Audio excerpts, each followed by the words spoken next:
The third and final macronutrient are carbohydrates. Just as with fat and protein, they are often misunderstood, and there are countless myths floating around about the role of carbs in your diet. Before we get into these, let's first find out what carbs actually are. Carbohydrates are found in foods including fruits, vegetables, grains, potatoes, pastry, and candy, and they are considered the body's preferred energy source. More specifically, carbs are sugar molecules that are a union of carbon, hydrogen, and oxygen. Think of carbs as one or more sugar molecules that are bound together and then broken down by the body to be used as fuel. When you consume high-carb foods, your body breaks them down into the simple sugar glucose, which is then transported throughout the body to provide energy, fuel important reactions, and maintain blood sugar levels. Any glucose that is not used can be stored in your liver and muscles as glycogen, or, if these stores are full, as fat.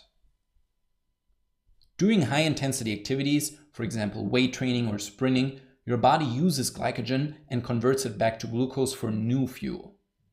If glycogen stores are low, your workouts will become more and more difficult and your performance will suffer.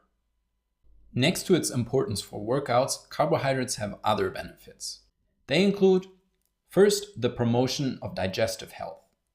Dietary fiber is a type of carbohydrate that is not broken down into glucose by the body. That means it passes through the body as is and helps with your digestion. There are two main types of fiber, soluble and insoluble. Soluble fiber is found in oats, legumes, and certain fruits. It draws in water and forms a gel-like substance. This substance increases the bulk of your stool and softens it to help make bowel movements easier. On the other hand, insoluble fiber helps with constipation because it makes your stool move faster through the digestive tract. It can be found in whole grains and the skins and seeds of fruits and vegetables. Next, carbs help provide energy for your brain and nervous system. The brain is actually one of the biggest carb consumers in the body. That means ensuring enough glucose in your blood will help with concentration and muscle activation during workouts. For example, you probably know the feeling of tiredness after a long workout. Well, a big part of that is actually a tired nervous system and not just your muscle soreness. That's why eating carbs before and after you train is always a good idea.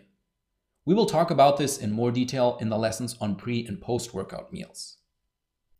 Carbs also function as an energy storage. Not only do carbs provide energy during workouts, the storage of glycogen in the muscle also plays a role in muscle growth. Low glycogen levels by themselves have been shown to reduce rates of muscle growth. So even if you train correctly and eat enough protein, it still makes sense to include a good amount of carbs in your meal plan. Also, glycogen is stored along with water in the muscle, which means that filling your stores will make the muscle appear bigger, which is a nice side effect. And lastly, carbs trigger the release of insulin. The more carbs you eat, the more insulin will be released by your body. This is important because insulin plays a big role in muscle growth. It activates certain cells on the muscle, which lead to more growth, making insulin very anabolic. Of course, you still want to avoid sudden spikes and drops in insulin, so don't think this benefit is a reason to eat processed sugars that digest quickly. Whole food carbs will always be your best option, as they also trigger an insulin response, but just a little slower and more gradually.